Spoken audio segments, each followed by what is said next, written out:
Muchas gracias por venir aquí a esta primera reunión de la Unidad para América Latina de COMEXI. Y pues vamos a pedirte que nos hables de las elecciones recientes en Colombia. Antes quisiera yo pues platicar para ustedes y para la audiencia vía el webinar que tenemos, pues un poquito de quién es nuestra invitada.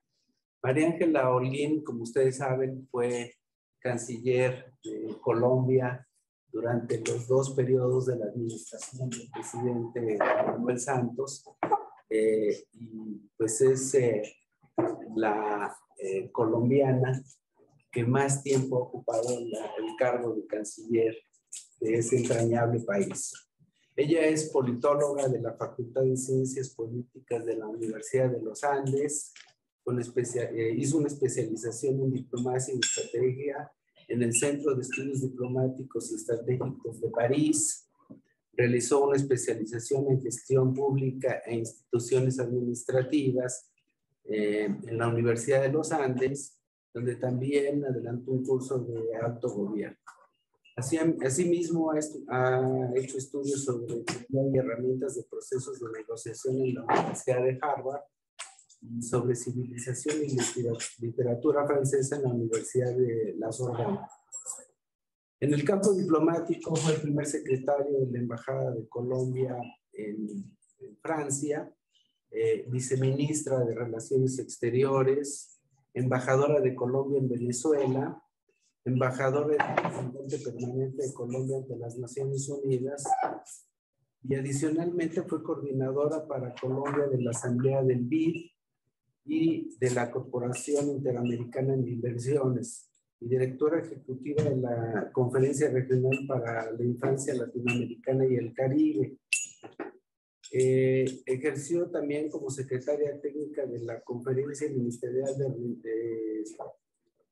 de la Reunión de Ministros de Asuntos Culturales y la 11ª Cumbre de Jefes de Estado y de Gobiernos del Movimiento de Países No Alineados. Se desempeñó como directora regional para América Latina de World International Foundation, y mientras que la Corporación Andina de Fomento fue asesora del presidente y representante en Argentina de ese organismo. También ha sido jefa de gabinete del vicepresidente de la República, coordinadora del Comité de Asuntos Internacionales en la campaña del presidente Álvaro Uribe, subdirectora del Departamento Administrativo de la Presidencia de la República, secretaria privada de la Procuraduría General de la Nación y directora del Programa de Fortalecimiento de la Democracia de la Universidad de los Andes. Al término de su gestión como ministra de Relaciones Exteriores, pues empezó un emprendimiento muy personal. Hizo una empresa que hace cremas para las manos. ¿Te las muestro? Estoy haciendo el comercial. Pero lo más interesante es que pues esto viene de la Granada. Acá nosotros hacemos los chiles en nogada con eso.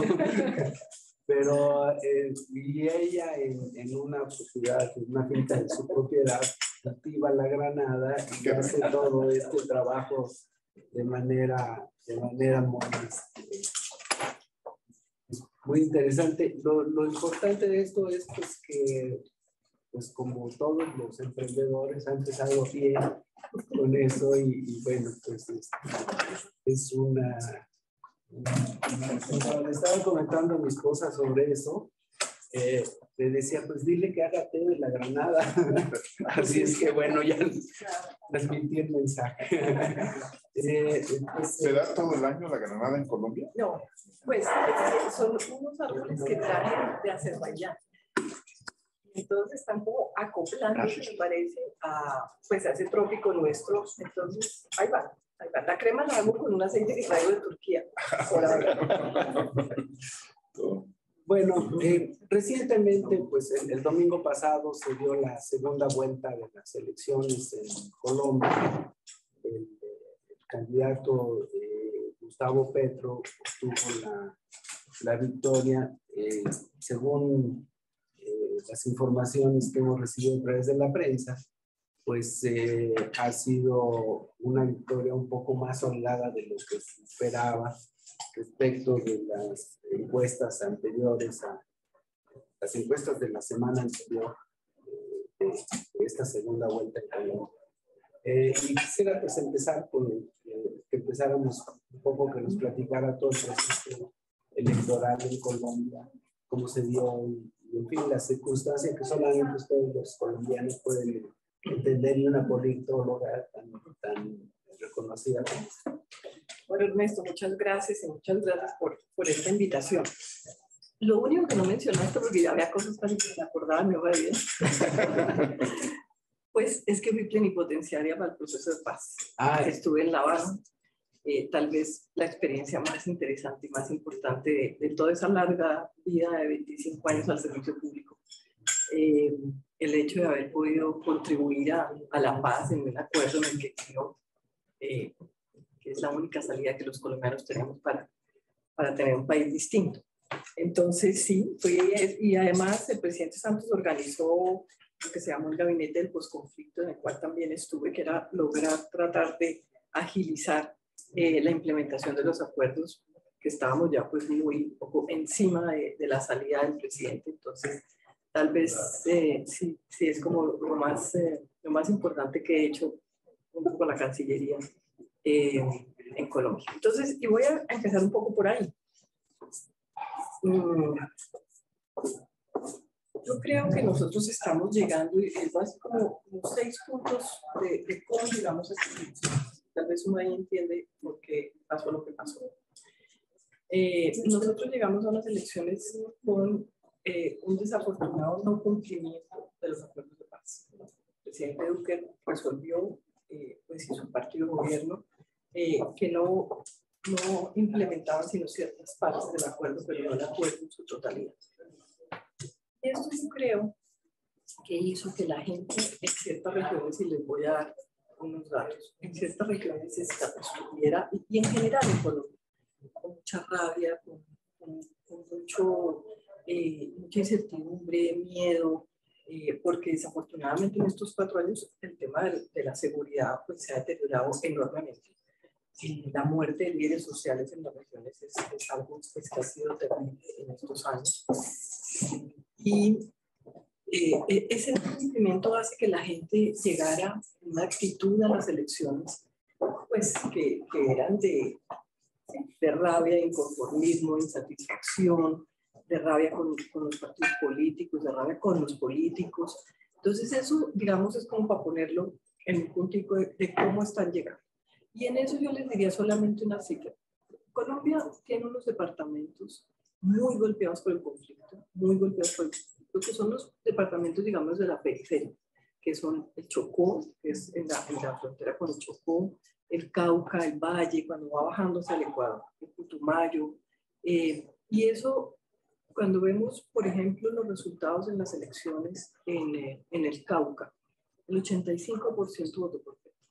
El 85% de un departamento entero vota por el candidato Gustavo Petro, y ese es inconformismo porque en el Cauca, desafortunadamente, es el departamento donde más se une toda la conflictividad colombiana, donde está el narcotráfico, donde hay un tema indígena muy difícil de resolver en su relacionamiento con el Estado, donde hay una pobreza muy grande, donde estaban las FARC. Digamos, el Cauca es de los departamentos que es junto al Valle del Cauca. Y ahí uno ve cuando la gente vota en un 85% es porque ya no cree en nada de lo que venía, y porque no cree en el partido, digamos, de gobierno y en el candidato que el partido de gobierno apoya. Y esto, digamos, hay un inconformismo y un malestar muy grande que uno lo ve en el mapa de cómo fue el resultado electoral. Y es un mapa donde está la conflictividad, donde estaban las FARC, donde la gente ha sufrido tremendamente el conflicto.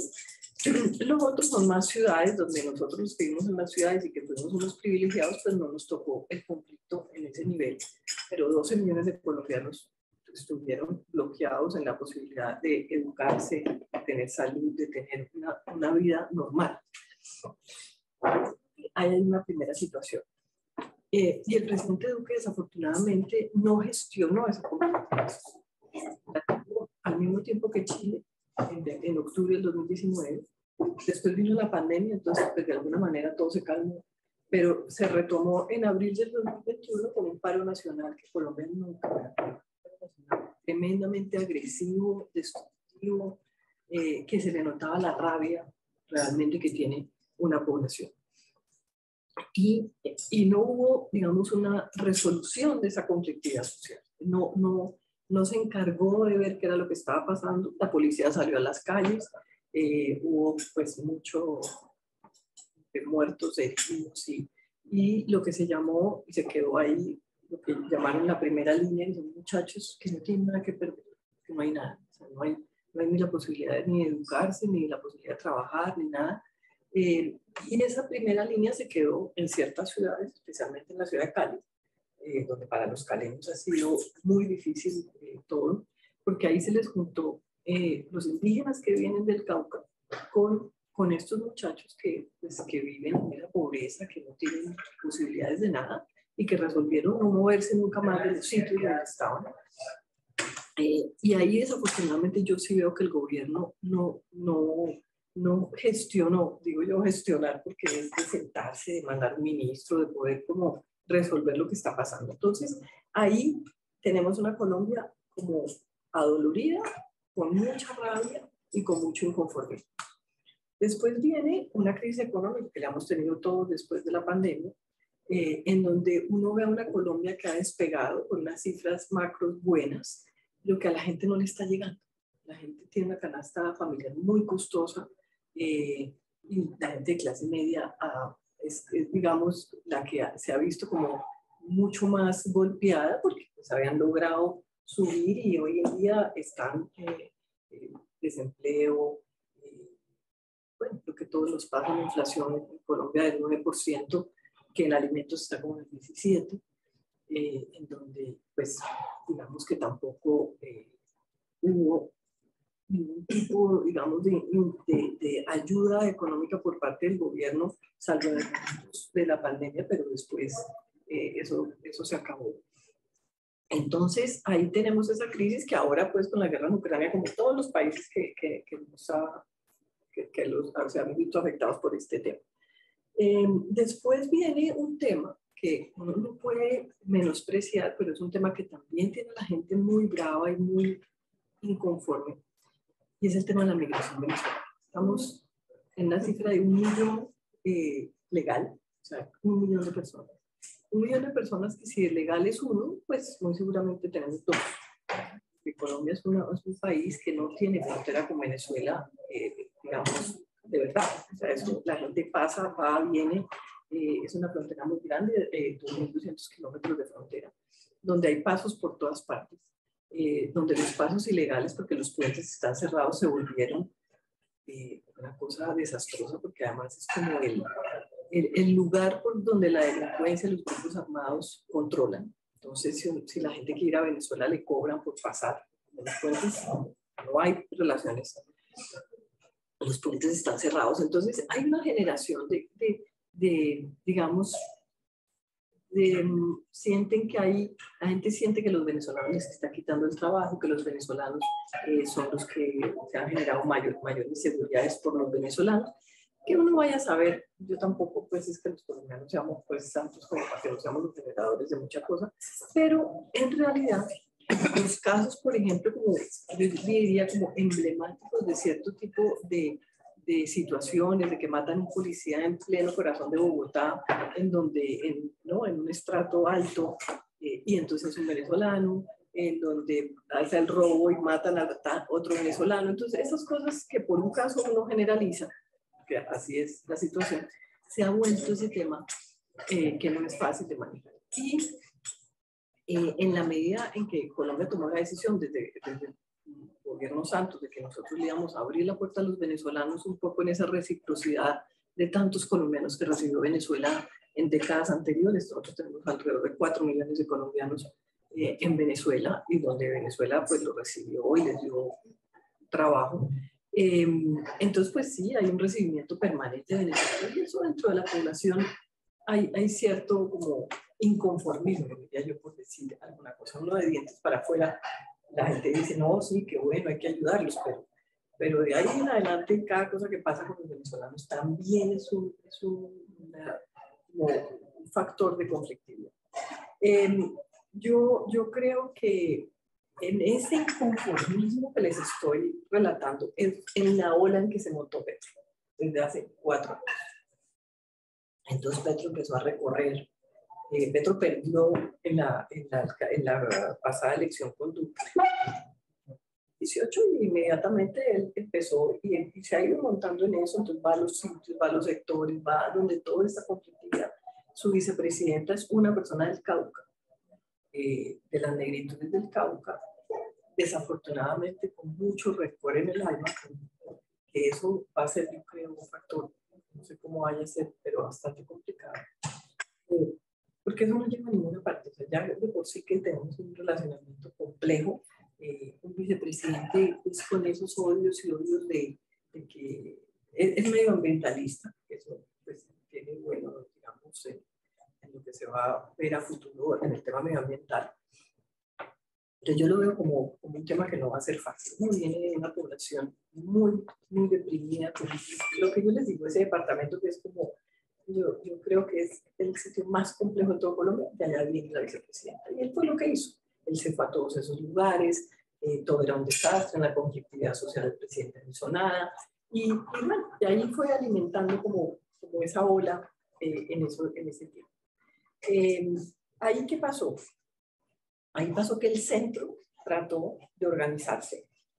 Un centro que digamos tenía como muchas vertientes, gente que había tenido cargos públicos, estaba el alcalde de Medellín, gobernador de Antioquia, Sergio Fajardo, venía por ejemplo Juan Manuel Galán, hijo de Galán, de un partido que era mucho más de centro, que tenía un recorrido de ser senador y bueno, todavía la figura, me parece que ellos equivocadamente creen que la figura de Galán todavía jala, pero para una persona que tiene 18 años o 25 años o 30 años, Galán no existió, porque eso pasó de 30 años, entonces nadie lo tiene, ahí se montaron en algo que entonces seguían con la figura de su papá, la foto de su papá, bueno, toda esta cosa que el discurso siempre empieza por decir el magnicidio de Galán, y que yo creo que también en el interior de las personas nosotros es como natural que uno quiera como no, uno quiere como olvidar ese pasado tan duro que fue el pasado del narcotráfico en Colombia y lo que alcanzó a hacer. Entonces, yo creo que la gente joven pues de Galán no. Uno de ellos. Estaba Juan Fernando Cristo, que venía de ser ministro del Interior de Silvio Santos, y una persona que la siguen identificando como la misma política regional de siempre, que eso también hizo difícil en el momento de conformar un centro, que llamaban un centro que distinto, que quería un cambio, porque entonces dicen, bueno, pero ¿cuál cambio aquí? Todo esto sigue siendo como lo mismo de antes. Estaba Robledo, que Robledo es un senador de izquierda que fue compañero de Petro en el pasado y es su mayor enemigo, o sea, el que más lo conoce y es el que ahorita votó en blanco y dijo, yo soy incapaz de votar por Petro. Ha montado una campaña muy contra Petro. Una persona que viene del MUID, que era un movimiento de, digamos, de extrema izquierda, que a nosotros nos hizo la vida medio imposible porque ese enemigo los tratamos de comercio, es protector total de la producción colombiana, entonces cada vez que llevábamos un tratado al Congreso, bueno, eso nos daba como hasta con el fierro, pero es un hombre, digamos, de una sola pieza. Y apareció un muchacho joven del Partido Verde. El Partido Verde se dividió entre los petristas, los que creían en Petro y los que no creían en Petro, pero querían el centro. Un muchacho que fue gobernador de Boyacá, que es un departamento pues relativamente grande, pero lo importante era que traía a los verdes, digamos, a ese centro. Y trataron se inician muchas conversaciones y la gente pues de alguna manera al principio muy ilusionada, estaban muy bien en las encuestas, porque era como diciendo, bueno, no nos vamos para los extremos y estamos aquí en esta mitad. Y entran dos personas ahí a ese centro, que una era Alejandro Gaviria, exministro de Santos, también exministro de Salud, el rector de la Universidad de los Andes, y Ingrid Betancourt, secuestrada por las FARC durante 7 años, que vive en París y que llega y dice, no, yo aquí soy la que soluciona, soy la del centro, soy la que creo en la paz porque no quiero que haya más víctimas. Pero pues una persona que lleva 18 años por fuera de Colombia y difícilmente entiende lo que pasa. La gente difícilmente entiende lo que pasa en este país cuando uno no lo vive. Entonces, eso fue como una implosión dentro del centro. Y digamos, fueron a una consulta que era la primera vez, la vez pasada también hubo consultas, pero esta consulta tenía una particularidad, era que eran esos 5 candidatos, entre ellos era la competencia. O sea, se sacaron los cueros al sol, como decimos nosotros. Eso se vieron durísimo, especialmente Alejandro Gaviria contra Sergio Fajardo, que era pues el que tenía mayor opción. Entonces a la gente no le gustó eso. La gente, digamos, llamémosla pensante, que quiere un país como estructurado, que quiere alguien de gente seria, les pareció pues que eso era terrible y la consulta fue muy mala para ellos en términos de votación. Ahí empezó, digamos, ya como a caer el centro, ganó Fajardo, y entonces va a esa segunda vuelta y gana, y pasa Hernández. Hernández es un personaje que sale solamente en los momentos de crisis en un país, porque eso no tiene como mayor sentido. Exgobernador, exalcalde de la ciudad de Bucaramanga, una ciudad pequeña, pero pues de las ciudades, digamos, medias de Colombia. Un señor que viene del sector privado, millonario, en su plata, hecha en la construcción. Y entonces resuelve que en Colombia todo el mundo es un corrupto, los políticos son los corruptos, todos tienen además unas vallas, especialmente como en los pueblos, que sale él y salen como unos ratones y dice afuera ratas, y entonces eso le encanta a la gente. Las ratas del gobierno, las ratas del Congreso, y se monta en un discurso que es solamente esas 2 frases. O sea, si uno se pone a mirar, el señor no dice nada más, que es que la lucha contra la corrupción. Entonces va a un debate sobre el tema medioambiental y entonces dice todo lo que dicen ellos, que eran Fajardo y Fico Gutiérrez, tienen toda la razón, pero eso solo se logra si uno lucha contra la corrupción. Y si le hablan de las carreteras, sí, pero es que es los rateros. Entonces, y la gente, en esa rabia también, que no cree en Petro, que no cree en la izquierda, que sienten que la izquierda es la guerrilla, que es volver otra vez al pasado, y que quieren algo distinto, pues se montan en este personaje, pues que de verdad que era como un salto al vacío todavía, yo creo que más grande de lo que vamos a saltar ahora, ¿no? Porque era como de nada. Tratan de unirse el centro y él, pero definitivamente él dice, no, yo quiero solamente seguir en mi discurso de corrupción.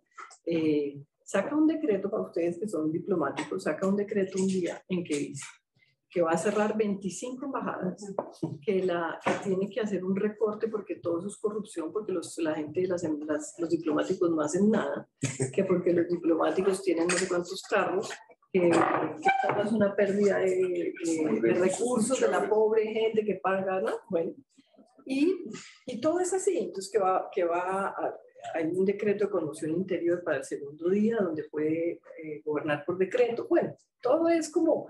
O sea, nada ayudaba para que a Petro le ganara. O sea, Petro la tenía ganada desde antes. O sea, cuando sale Hernández como su contendor, ahí se sabía, porque toda la derecha, digamos, el Centro Democrático, la gente que ha votado por Federico Gutiérrez, digamos, y todo el que no quería, pues iba a votar por él. Pero con un discurso así, pues no había como la posibilidad de que trajera gente nueva, porque pues esto sí era una cosa contra las mujeres muy, muy fea, un lenguaje muy feo, que ahí yo creo que también perdió mucho. Entonces sí estábamos ante una situación en que íbamos a caer en Petro sí o sí, no había mucha opción.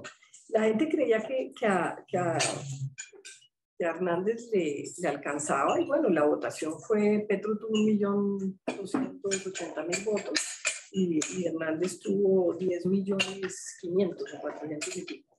Que fueron 700.000 votos de diferencia. Que afortunadamente son así, Pues porque también Petro tiene que darse cuenta que tiene un país dividido totalmente, que realmente Colombia está en dos y no puede, o sea, como que no tiene la pista para hacer lo que quiere, sino que sabe. El Congreso tiene un 40% hoy en día entre su partido y los verdes, que los verdes muy seguramente acabarán todos allá. Tiene un 40% que yo, ¿qué creo ahí? Yo creo, pues, digamos, como en estos países nuestros donde los congresistas se voltean fácilmente por cualquier cosa. Para ciertas cosas yo creo que va a tener mayoría, pero en las cosas fundamentales no.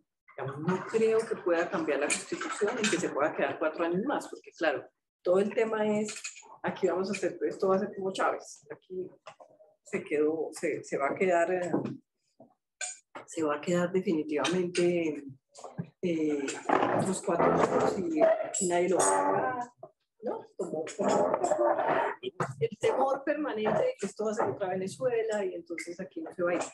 Yo ahí creo que para una reforma constitucional así, no creo que tenga la mayoría. Para otras cosas, impuestos, el tema pensional, digamos, cosas que ha prometido, de pronto tiene los votos, porque todos sabemos cómo son los senadores, un impuesto, un contrato, ¿no? Y eso acaban apoyando. Pero sí estábamos frente a unos candidatos totalmente populistas, que la gente ni siquiera le importaba lo que decían.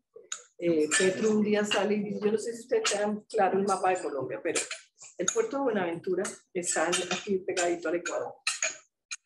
Y Barranquilla está en la costa caribe arriba, junto a Cartagena.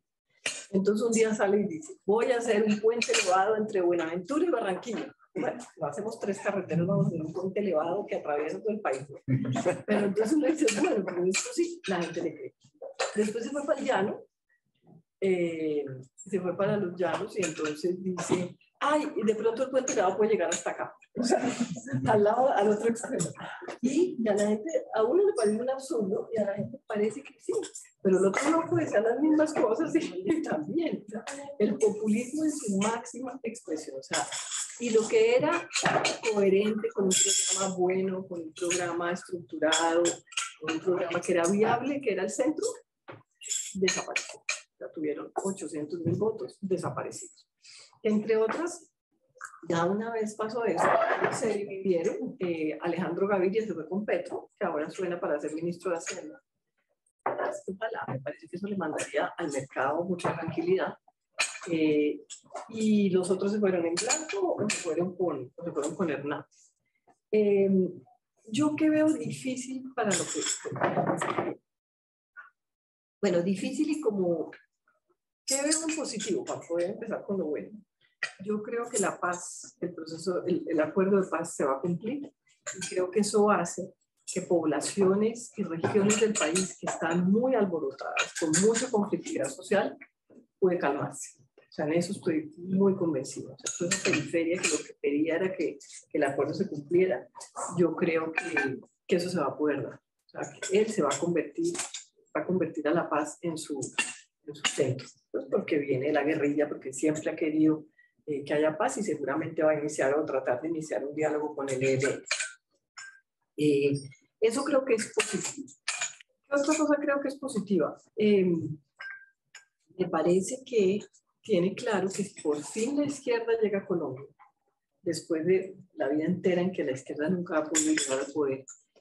No creo que haga tanta cosa loca como para que en los 4 años no haya una posibilidad de que vuelvan otra vez al poder. Entonces, me parece que se van a cuidar. Y tiene cosas claras, tiene claro que tiene que mandar un mensaje en lo económico a la comunidad internacional de tranquilidad y a los empresarios.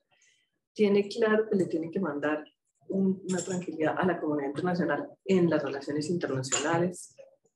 Y yo creo que tiene un gran problema con las fuerzas militares, porque nuestras fuerzas militares son fuerzas que han sido formadas en la lucha contra la guerrilla, por más de 50 años, en que el enemigo es la guerrilla, en que todo lo que les ha pasado es por esa lucha contra la guerrilla, y les llega un guerrillero de presidente.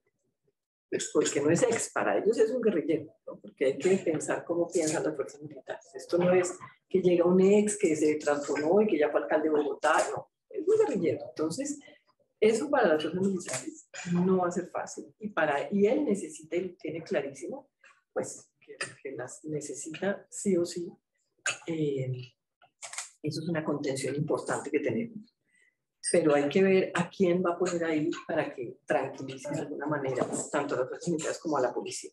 Él fue muy crítico en el paro nacional del 21, fue muy crítico a la policía, a la manera como la policía actuó, que sacaron lo que nosotros llamamos el ESMAD. El ESMAD es una fuerza especial antimotines, antidisturbios. Y la verdad se les fue la mano. En muchos casos se les fue la mano. Entonces salió a decir que iba a terminar, que si él era presidente acababa con el SMART, pero para la gente el SMART se le volvió como del momento que hay una conflictividad incontrolable, pues ellos saben, parecen como robots, ¿no? Que uno no les ve la cara ni nada, pero pues sí hay que, yo creo que hay que tratar uno de controlar ciertas actitudes del SMART, pero terminarlo es una decisión difícil. Y ha dicho que la policía que está bajo el Ministerio de Defensa pasaría al Ministerio del Interior, lo que pasa pues, en muchas partes del mundo.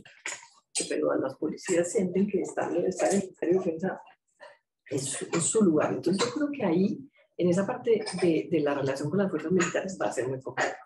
La relación con el empresariado, él mismo dijo en el discurso, dijo, el capitalismo no nos gusta, pero lo necesitamos.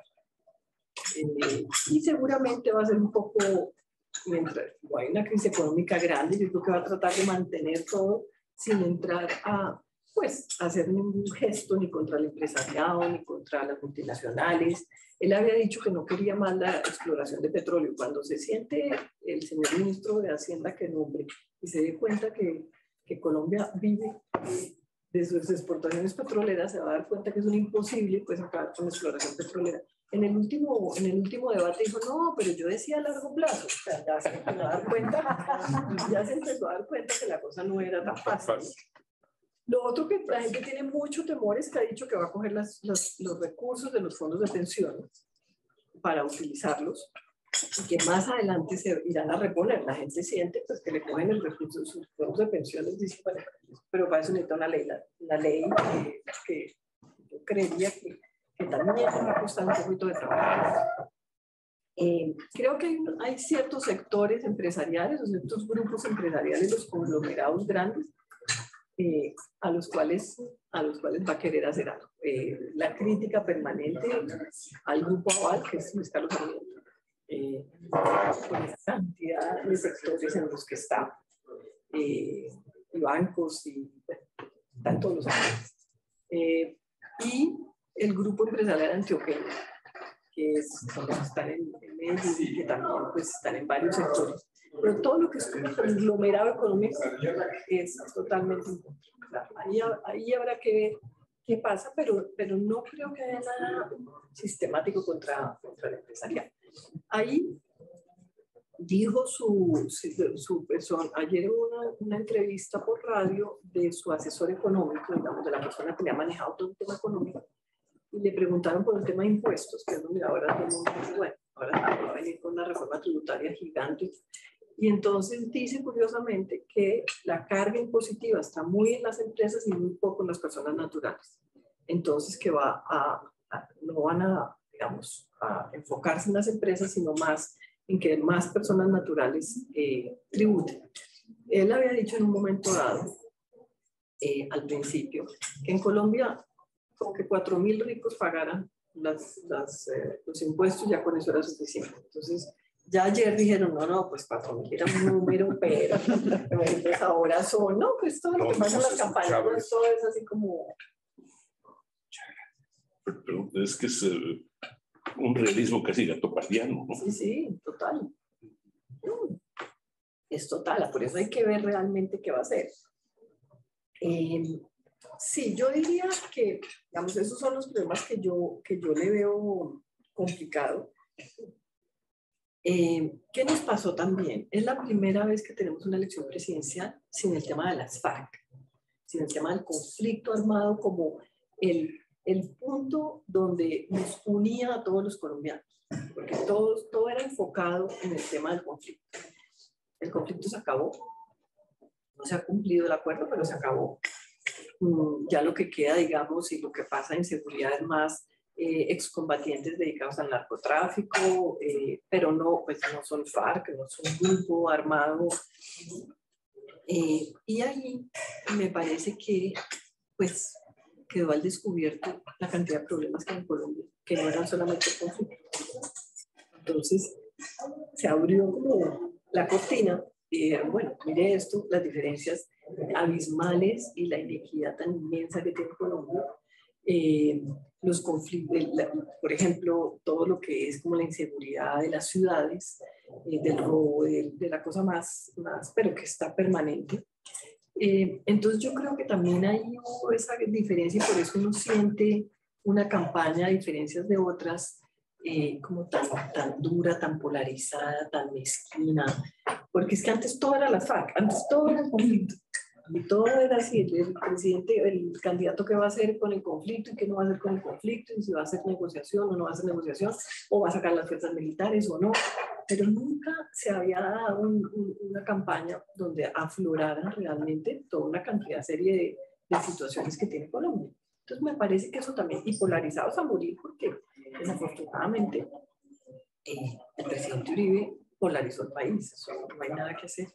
Y este fue su primera gran derrota. O sea, Uribe sale del panorama después de 20 y pico de años siendo el protagonista de Colombia. Entonces, eso digamos que no ha sido fácil. Yo creo que se vienen tiempos también muy difíciles donde ese partido pues, van a reaccionar en el Congreso y ahí vamos a ver también muchas cosas que van a ser difíciles. ¿Qué es lo que se ve ahora en el panorama? Y si quieres, pues ya volvemos un poquito como hay preguntas de ustedes.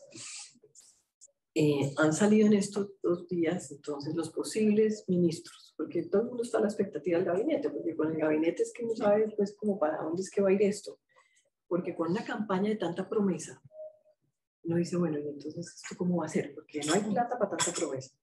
Eso es lo que yo tengo ese gran temor, es que el inconformismo de después de tanto que le han prometido, no vaya pues a desbordarse, ¿no? Porque la gente también al año le dice, bueno, ¿y usted? Bueno, ¿y qué pasó? Porque la gente de izquierda cree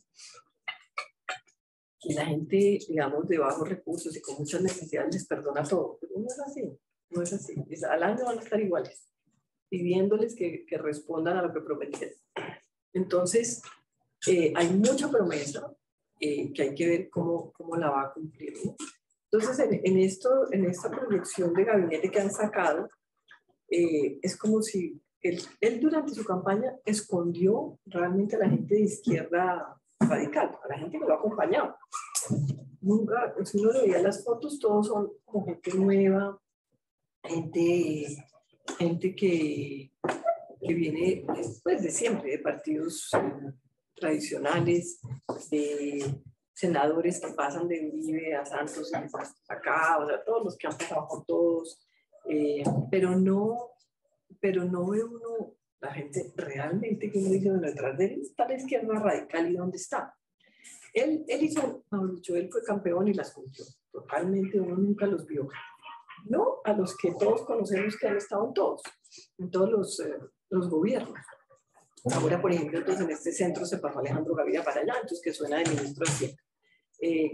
Pero Petro es un hombre, primero, muy inteligente, muy curtido, que es que lleva la vida entera en esto. Y yo veo difícil pues, que le entregue todo a la gente que se le fue acomodando, porque la gente de izquierda dice, bueno, pero llevamos una vida luchando por llegar al poder. Y entonces que esto se le entrega a los mismos de siempre, pues al mismo Alejandro Gaviria, que fue el ministro de Santos y que fue esto y que fue lo otro, o la señora Cecilia López, que fue de Samper y que después fue de Gaviria y otra vez nosotros aquí.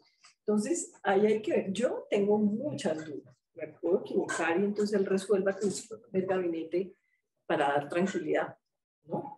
Pero tengo mis dudas grandes de que no vaya a haber un cambio realmente con la gente, pues, de izquierda. Porque entonces el gabinete parece como santista. todos los seres de santos aparecen por ahí. Y bueno, hay mucha expectativa. Yo creo que va a ser un poquito lo de Boric en el tema de finanzas, o sea, de guardar la tranquilidad de los mercados. Ayer todo el mundo tenía la expectativa de que el dólar iba a pegarse una subida grandísima, no pasó. Yo creo que están un poquito también ante la expectativa de que él llega. Creo que pasó algo que me parece muy positivo. Fue una llamada de Biden muy rápidamente, en donde ya siente que hay un reconocimiento de parte de Estados Unidos a él, que eso era un poquito una incertidumbre, que lo vieran pues como maduro y no como alguien que puede unir a los colombianos. Su discurso pues de unir a todo el mundo, pero con unas frases que yo no llego con rencores, luego llega muy rencoroso. Si no llego con rencores es porque está lleno. Entonces hay que ver un poco qué pasa, pero me parece que los americanos la hicieron bien.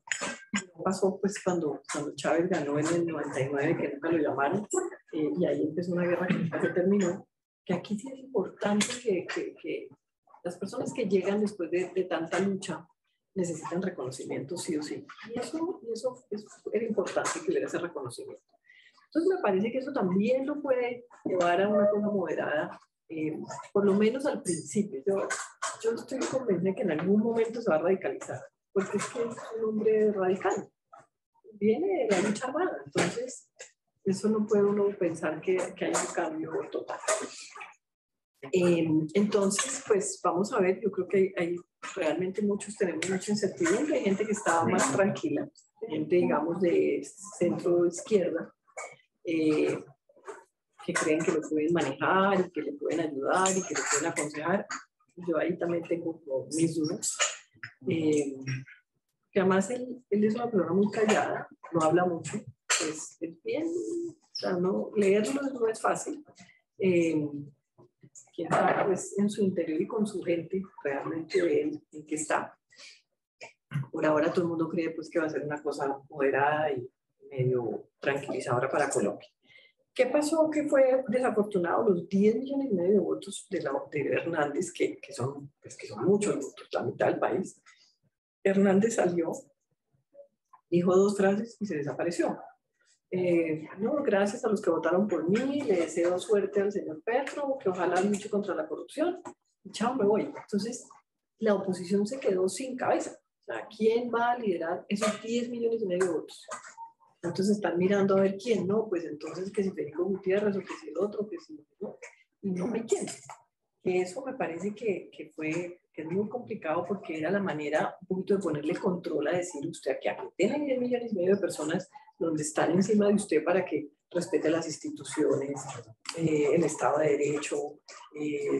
Entonces, eso fue dramático, pero pues era producto de un candidato, pues, como que fue. Pues, bueno, yo creo que mejor paro acá para poderlos oír y después responder inquietudes y problemas. Para que Por favor. Buenos días, pues muchísimas gracias por tu extraordinaria exposición, Ángela. Y yo tengo varias reflexiones. Te escuchaba y para mí es un déjà vu en muchas aristas con lo que hemos vivido en México. La tercera es la vencida, la izquierdista en México, promesas, populismo, mercados llenos de incertidumbre. Y al final de cuentas, lo que hemos vivido en México es una gran polarización. Y entonces a mí me queda la reflexión y te pregunto, ¿cómo crees que se trace la nueva relación con Estados Unidos a la luz de que se van a reactivar las relaciones diplomáticas con Venezuela? ¿Cómo ves a Petro alineado próximamente ante, parece ser que es eminente, el triunfo de Lula da Silva, que tengamos el regreso a Brasil, donde estos gobiernos de izquierda populistas cada vez avanzan más en América Latina, pero es latente la importancia estratégica que Colombia tiene para los intereses de Estados Unidos, que en tiempos de guerra y en tiempos de pérdida de influencia natural de Estados Unidos, y que lo hemos cuestionado a la luz de lo que sucedió en la Cumbre de las Américas, yo digo, ¿cómo será que la Casa Blanca juegue con la Casa de Nariño? ¿Cómo es que trace alguna nueva estrategia diplomática? ¿Cómo es que logrará también Petro este balance entre su vecino, que es Venezuela, con también los intereses de Estados Unidos? Porque no solamente responderá a la agenda de política exterior, sino que esto requiere para la agenda doméstica que tú atinadamente has mencionado, que has destacado sobre todas estas situaciones, que digo, para mí es una historia que vivimos todos los días aquí en México, ¿no? Y bueno, pues obviamente yo le deseo lo mejor de lo mejor a los colombianos, espero que su decisión sea la más asertiva y que no vivan este desencanto como lo hemos vivido aquí en México, y que tampoco les pase el desencanto con la vicepresidenta como lo viven los estadounidenses con Kamala Harris, porque pareciera que este cuerpo y este aparato electoral de marketing político construye tanto los personajes que luego el trancazo es más fuerte porque la expectativa es demasiado alta.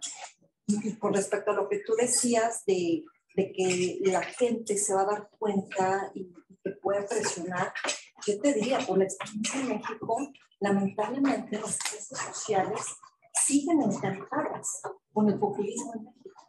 No se han desenamorado. Entonces, a mí me preocupa que ojalá Colombia no viva esa historia que aquí vivimos muy de cerca día a día. Y pues bueno, muchas gracias y lo mejor para tu extraordinario país. Yo ahí son como tres temas. La relación con Venezuela, Estados Unidos. La gente cree que la relación de Petro con Maduro es una relación muy estrecha. Eso es una sensación que tiene Colombia, los colombianos, los países. Y eso no es tan así. Eso no es tan así porque Petro estuvo muy metido con Chávez en el proceso cuando empezaron las deudas grandes a las empresas colombianas, bueno, y a las mexicanas y a todas, en que los embajadores encargados de asuntos comerciales lo único que hacíamos en Venezuela era detrás de que rescatar la plata para las empresas que les debían esos millones. Y Petro vio ahí como un nicho y entonces gestionaba. Entonces el empresariado le decía que le daba un porcentaje, así Petro vivía a Córdoba, hay muchos amigos de Chávez. Entonces, al parecer hubo en algún momento algún problema más todavía que Chávez vivo. Y nunca se volvió una relación tan cercana, pero obviamente para Maduro pues es mucho mejor un Petro que un Duque, ¿no? O sea, no estoy diciendo que no quede feliz, claro que quedó feliz, pero no es una relación tan fluida. Y Petro, curiosamente en la campaña, le dio muy duro a Maduro, porque sabe que para los colombianos ya indistintamente el tema venezolano es la cosa contra Venezuela. Entonces, ahí dijo muchas cosas contra Maduro y contra digamos, el régimen, que de alguna manera, digo, bueno, obviamente ya Maduro salió y dijo que estaba feliz, no, pero no, eso no va a ser tan fácil. ¿Qué es lo que pasa hoy en día? Hoy en día todo pasa ilegal, no es que las cosas no pasan. Pasan ilegales porque el presidente Duque resolvió que no tenía ningún tipo de relación con Venezuela, nunca abrió los puentes, no hay nada, no hay consulado, la gente colombiana ya está al desamparo total. Pero las cosas pasan porque la ilegalidad es permanente, entonces sí pasan el camión de lo que uno quiera y le tienen que pagar al grupo ilegal para que lo deje pasar. Entonces, el hecho de que se reactive el comercio, yo estoy segura que Petro ya ha hecho las cuentas que va a ser muy positivo para Colombia. Pues porque es que es una cosa que es como si ustedes van de aquí a Morelos. Entonces, esa reactivación del comercio con Venezuela es algo que Colombia lo necesita y que se le da muy rápidamente y que le va a mejorar las cifras rápidamente. ¿Cómo se vaya a pagar? Como ya están dolarizados, la cosa es distinta. Y parece que, pues que así como pagan ilegales y les pagan, pues igual les pagarán. pero sí hay como mucha necesidad de empresas colombianas de poder volver otra vez a tener ese frijol con Maduro. Y yo lo que veo hoy en día en Estados Unidos es que como cambiaron por sus necesidades petroleras la relación con Venezuela y quieren que se sienten a hacer un diálogo que me imagino que será acá o no sé si ya empezó o como sea, les interesa que Colombia cambie de actitud, porque como vi que se había arranchado en que era absolutamente nada y que todo era en crítica, me parece que ese cambio les puede servir para lo que quieren hacer, y es que lograr que haya elecciones en el 24 en Venezuela después de una negociación. Entonces, yo creo que lo ven positivamente. Ellos tienen unas necesidades de petróleo y tienen claro que Colombia tiene unas necesidades de otras cosas. O sea, cada cual, los países tienen necesidades, no amigos, o sea, intereses. Entonces, ellos saben pues que Colombia también lo necesita. Y que de alguna manera es urgente tranquilizar esa frontera, tranquilizar, yo quiero decir, legalizarla, darle seguridad y acabar con esa... Es que yo estuve en la frontera no hace mucho y eso es una cosa absurda, porque entonces miles de venezolanos en unas condiciones terribles, prostitución terrible, niños en unos estados que la gente va y los abandona en Colombia, los grupos armados con contrabando de lo que sea. Entonces, eso hay que arreglarlo y yo creo que en eso Petro lo va a hacer. Y los americanos, estoy segura, porque tienen la presencia grande ahí, que saben qué es lo que toca.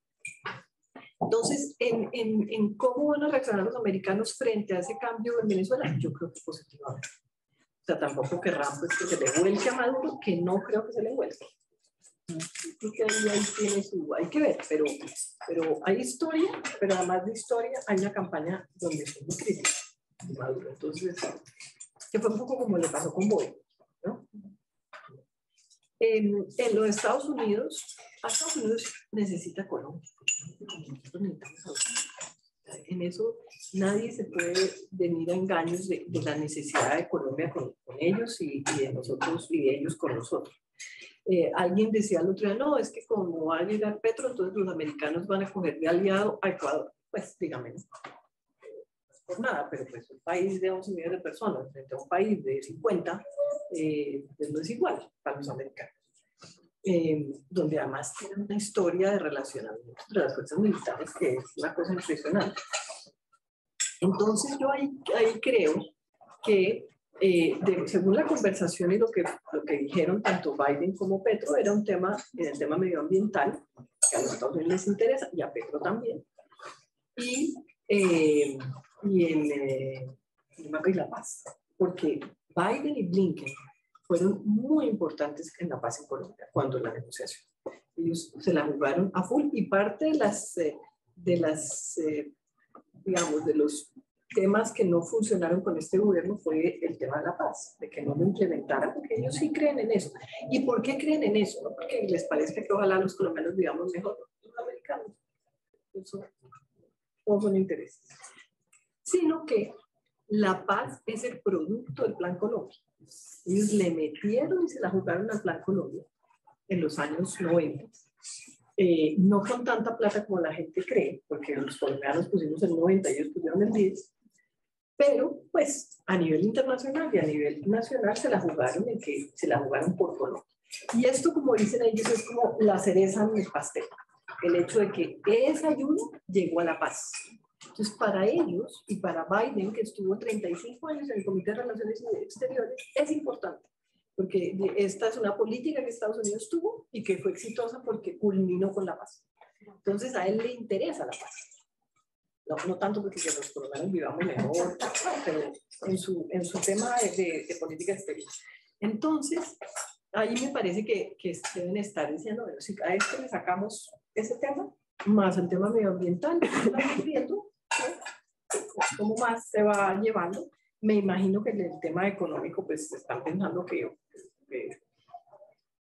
pues, proteger sus empresas, que yo creo que ahí no va a pasar nada. Entonces, me parece que no hay nada muy negativo en ese tema de la relación con Estados Unidos.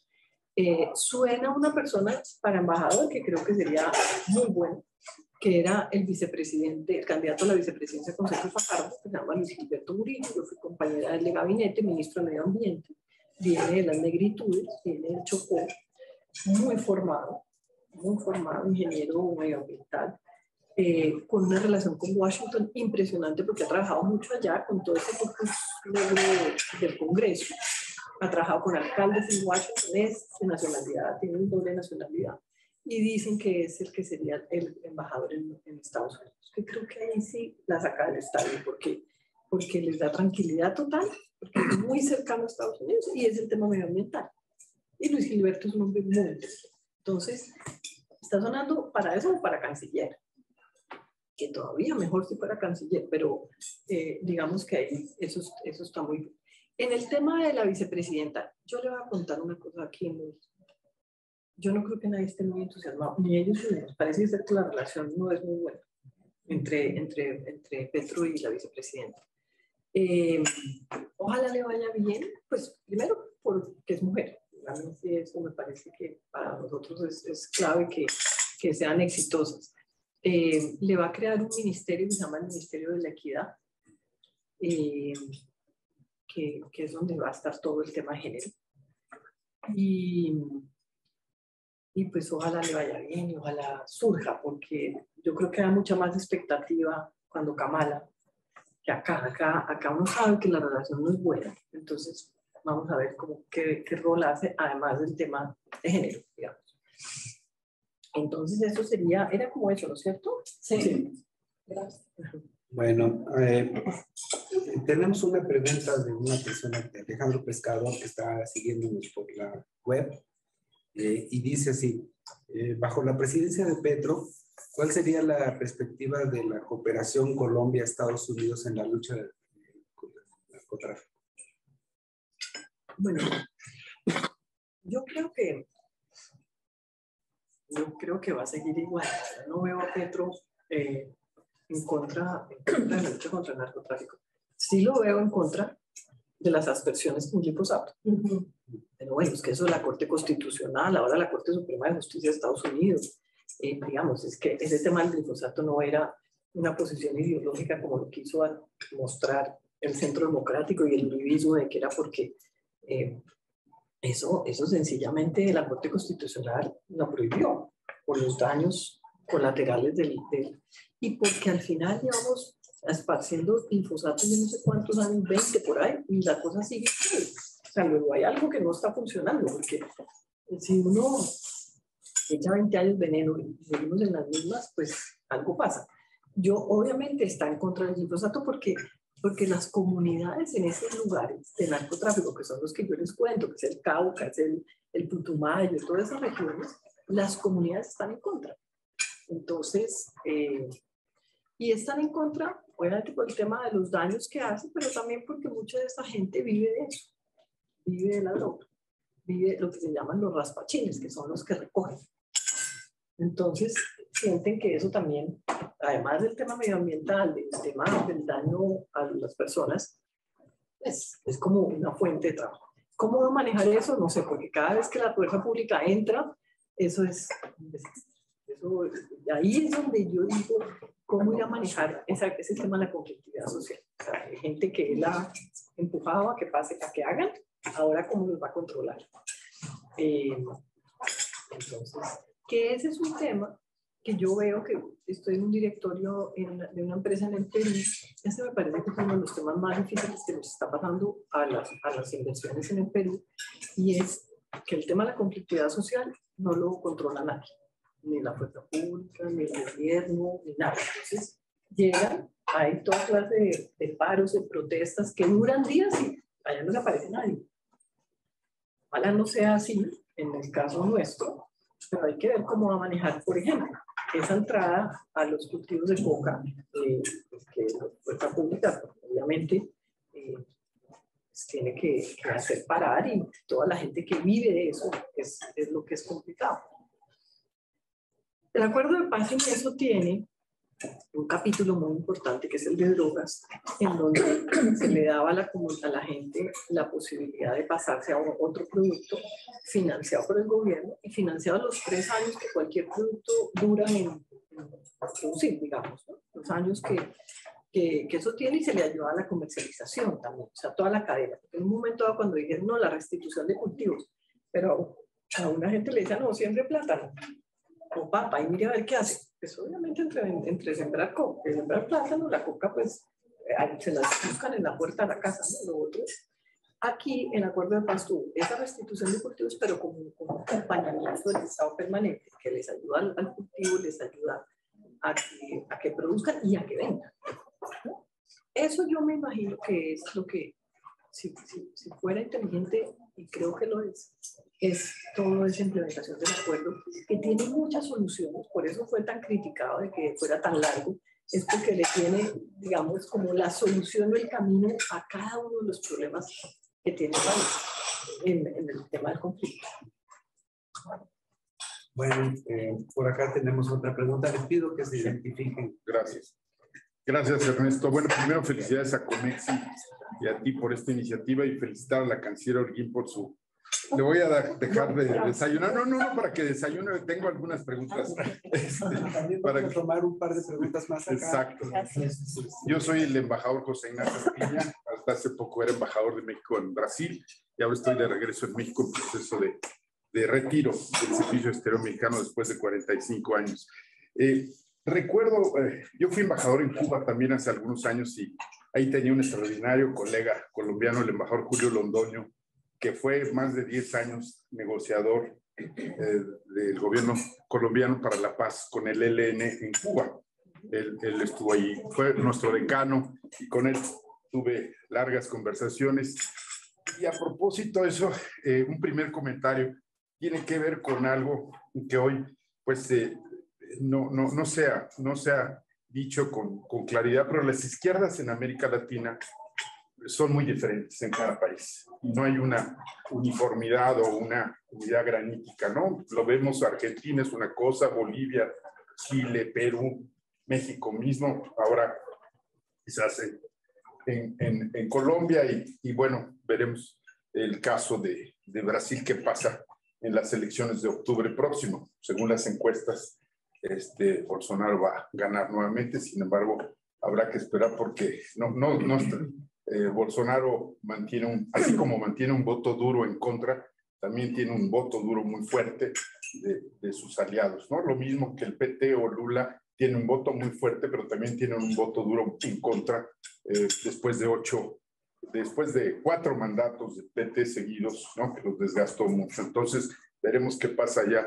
Pero justo en este contexto, con el triunfo de Petro en Colombia, ¿cómo ve usted, canciller, la conformación de las fuerzas políticas en América Latina, el Caribe? ¿Cuál será la relación de Colombia con Brasil, que era el principal aliado del presidente Duque en la región? ¿Y cómo ve finalmente en un ámbito que más nos interesa, bueno, nos interesa todo, pero en particular México, cómo ve las perspectivas de la Alianza del Pacífico a partir del triunfo de Duque? Muchas gracias. Antes de pasar la palabra, aquí hay una pregunta que se relaciona un poco con lo que estaba diciendo el embajador Piña, de Oscar Mendoza. Gracias por su ponencia, aclara mucho de lo que hemos leído y escuchado.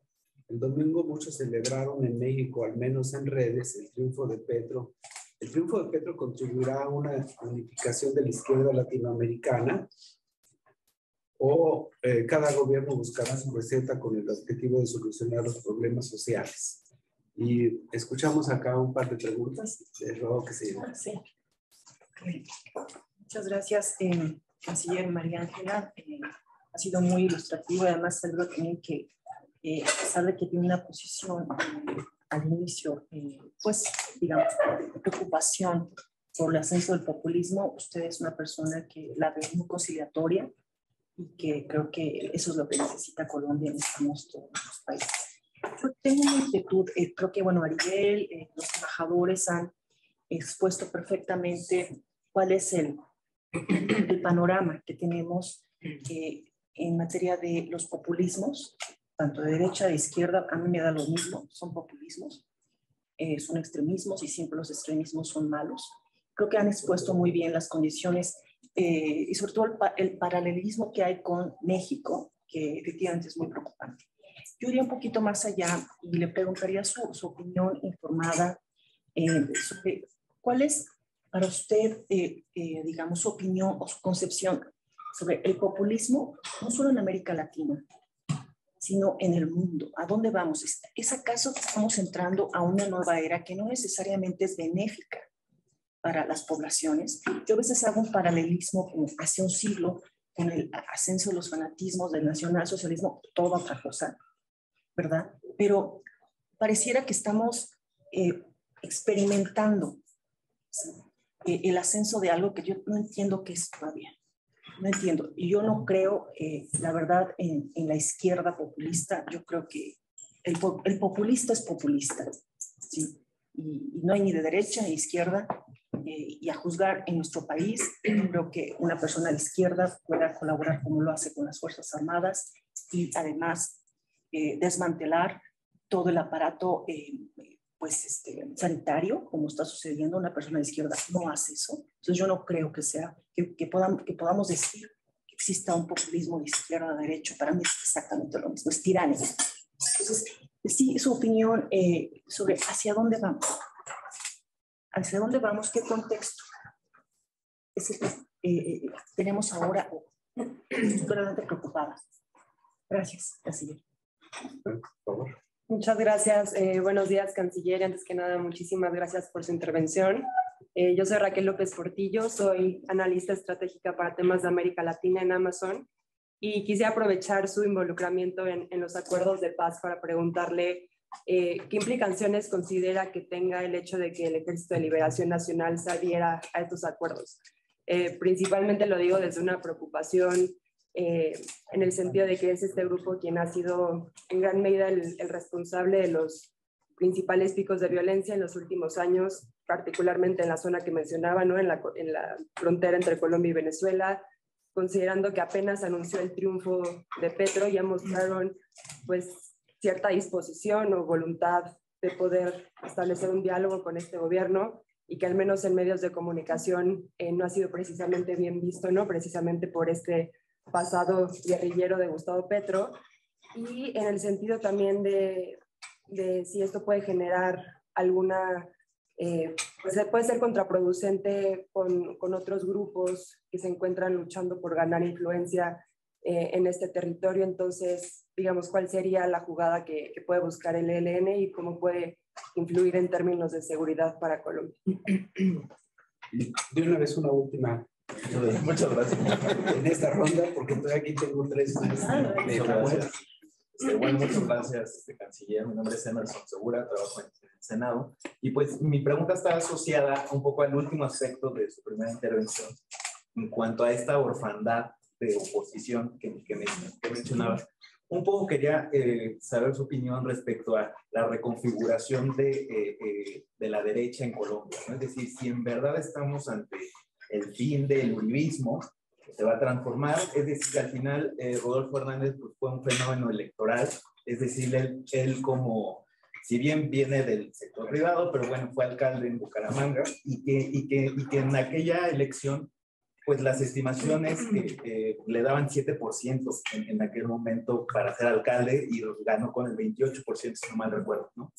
Y bueno, y en esta pues, pasa la segunda vuelta, es decir, supera a Fico por, digamos que por la derecha, ¿no? Pero que ya en la segunda vuelta, al parecer esta derecha no le da el respaldo a Rodolfo Hernández y que al parecer el centro derecha le da el respaldo a Petro, ¿no? Es decir, ese aparente voto de centro opta por Petro, por lo menos lo que podemos ver a grandes rasgos por los resultados, y un poco su opinión sobre esta reconfiguración o transformación de la derecha. Rodolfo Hernández fue a la contienda sin un partido per se, es decir, una especie de movimiento, aparte de la imputación de corrupción y que va a Miami, es decir, más allá de los factores que pudieron alterar su desempeño en la contienda, si eso se puede traducir en un partido político nuevo de la derecha, o digamos que en esta orfandad de la derecha habrá alguien que tenga la capacidad de articularla tras un aparente fin del uribismo. Pues si quieren empecemos por ahí. Ahí para que no perdamos la emoción del tema. Miren, Rodolfo Hernández es producto de las redes y el TikTok, ¿no? Absolutamente nada más. Si eso no existiera, Rodolfo Hernández no existiera. Porque no hay discurso, no hay contacto, digamos, de por lo menos de estar en un debate y dar contribuciones o pues ideas como para que a uno en un debate lo convenza un presidente, porque no estuvo y donde estuvo fue terrible. No representa ningún partido. Representa ese inconformismo de la gente que siente que todos los políticos son unos rateros, que todo el gobierno es un corrupto. El gobierno tuvo unos casos de corrupción muy complicados, el gobierno a los que uno siente, y yo también, o sea, la ciudadanía, que nunca no les puso atención.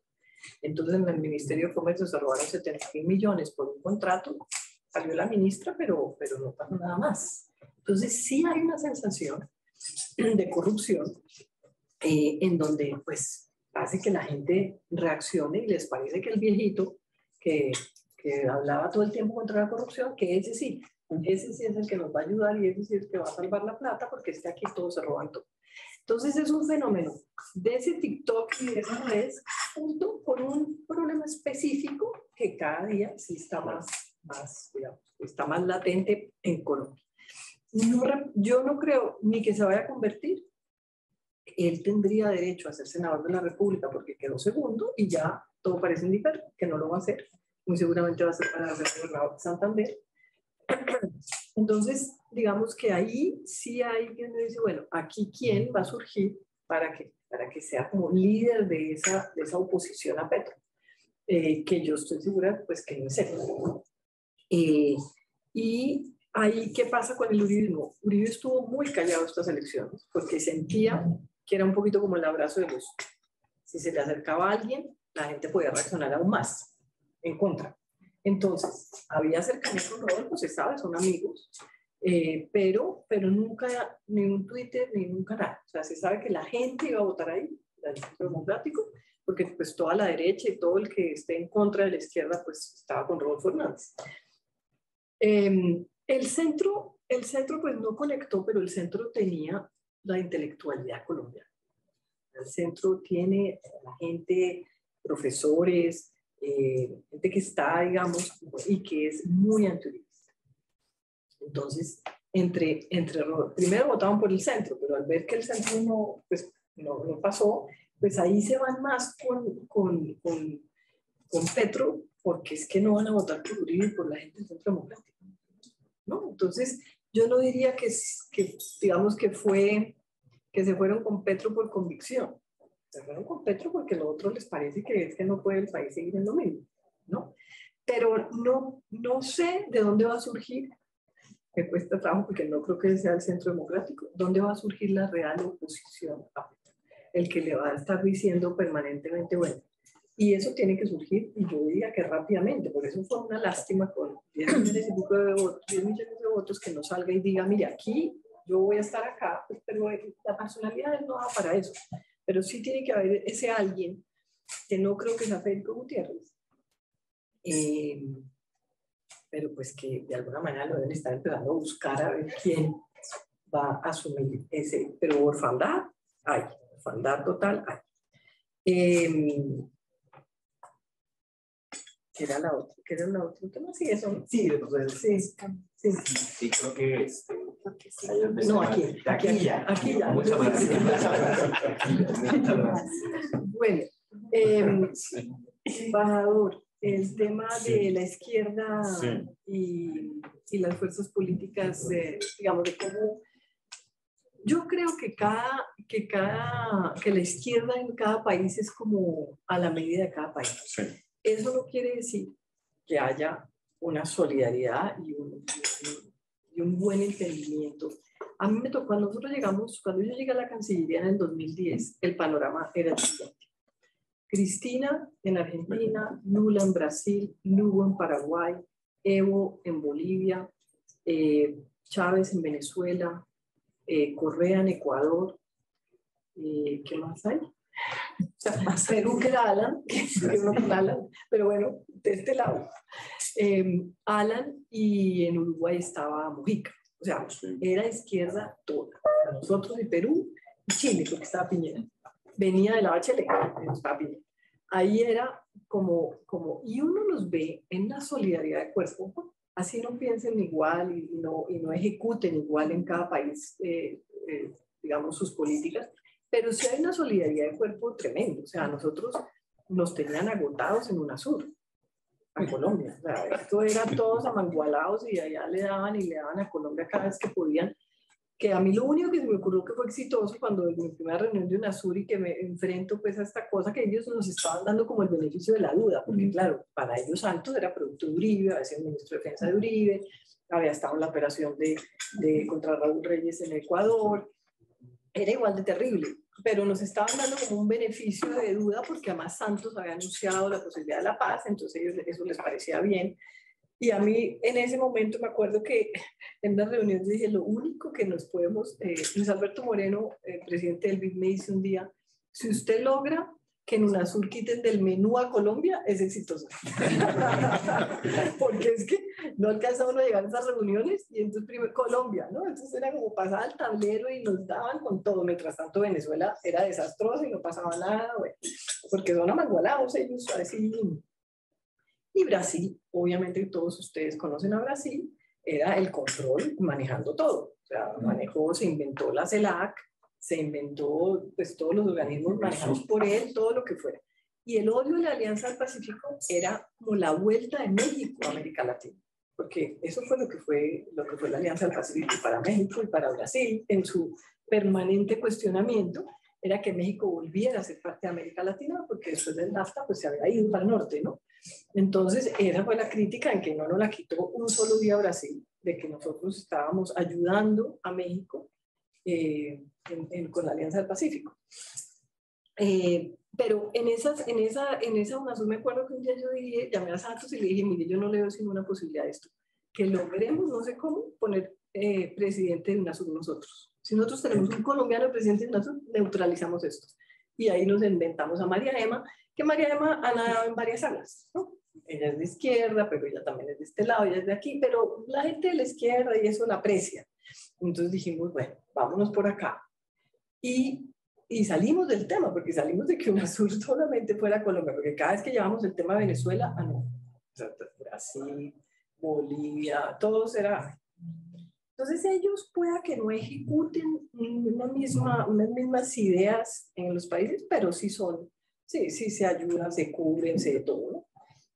Lo de CELAC, por ejemplo, montaron CELAC, que a mí me tocó la primera reunión de CELAC con Chávez todavía vivo. Y esto era, bueno, eran todos, o sea, el Caribe lo manejan, 14 votos, ¿no? En el Caribe, ¿quién podría estar en ese momento en que no? Bueno, no, ni siquiera, porque el mismo Leonel en Costa Rica, en República Dominicana también. Así que éramos como Chile, Perú y Colombia, la estratosfera, y México. Pero de resto, ellos se ayudan, no sé qué estaban esperando de Petro. Yo tengo como mi curiosidad en cuanto a Lula, ¿qué está esperando? Porque los últimos videos de Lula fuertes, una cosa con Petro, ¿no? De que por fin Colombia le llegó el gobierno que era y por fin los cambios que se van a dar en Colombia, una cosa... entonces habrá que ver qué pasa. Pero creo que para América Latina hoy no está tan como estuvo en el 2010, pero pues estamos un poquito casi, ¿no? Estamos ya con poco país, pero muy, bueno, ahora México, pero muy parecido. Entonces, hablando de la unificación, estoy segura, pero sí de que trabajan en una misma línea y se acompañan y se ayudan y todo, sí. Yo creo que ese tema, digamos, de la izquierda normalmente contra Estados Unidos, yo no creo que Petro vaya por ese camino fuerte, digamos. Pueda que diga cosas y eso, pero no lo veo. Es que nosotros necesitamos mucho los americanos. No hay nada que hacer. Entonces, no sé. No lo veo como tan así, ¿no? En el tema de los populismos, bueno, yo creo que es que el mundo entero está en una situación como parecida al final del día, ¿no? Salvo los países donde no hay democracia. Es ahí donde uno se pregunta, bueno, ¿y esto qué? Porque uno mira Asia, por ejemplo, y la tranquilidad de Asia es impresionante, pero también, pues, la Asia no sé qué tanto uno pueda decir que avanza. Entonces, ¿qué otra cosa en América Latina antes de entrar ya en el fondo del populismo? El 40% de la pobreza en Colombia es difícil que no ganara Petro. Es que el 40% es mucho otra vez. Mucho. No hablemos de la extrema que está en 7, porque ese 7 veníamos del 22 o del 20, entonces pues hemos mejorado. Pero 40% todavía de la población en pobreza es mucho. O sea, uno ahí ve, y eso es lo que yo siento que pasa en muchos países de América Latina. O sea, mientras realmente no se luche contra la pobreza y contra la inequidad, difícil que logremos tener unos gobiernos distintos.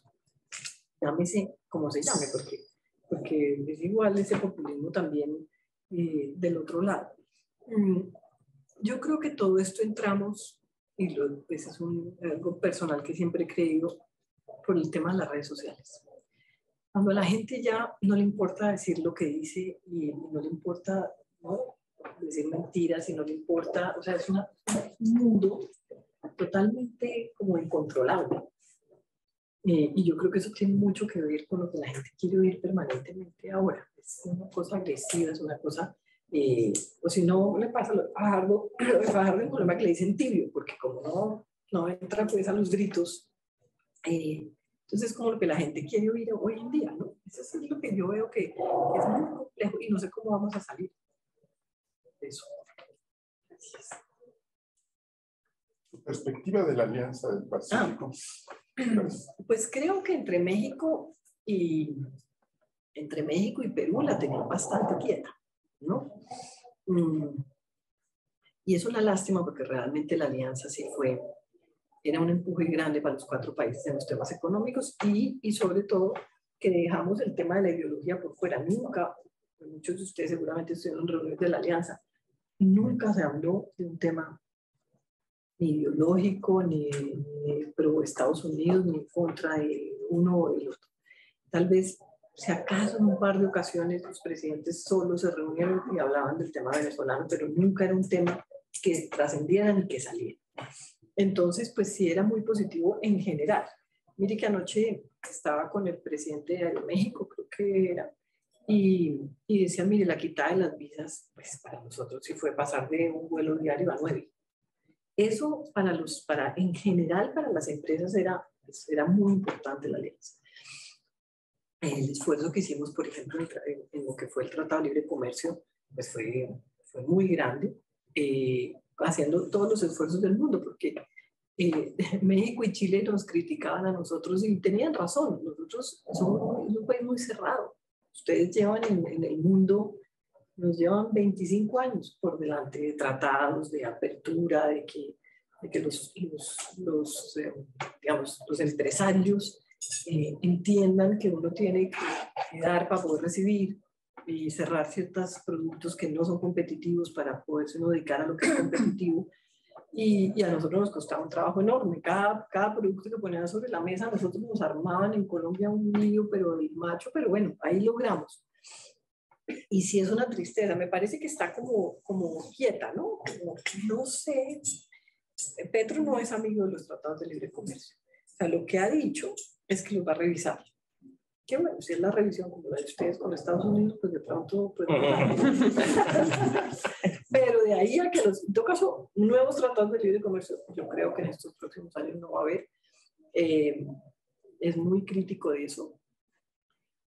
Pero al final ahora van a estar los 4 países como de la misma tendencia y Boric ha sido muy proclive a la alianza.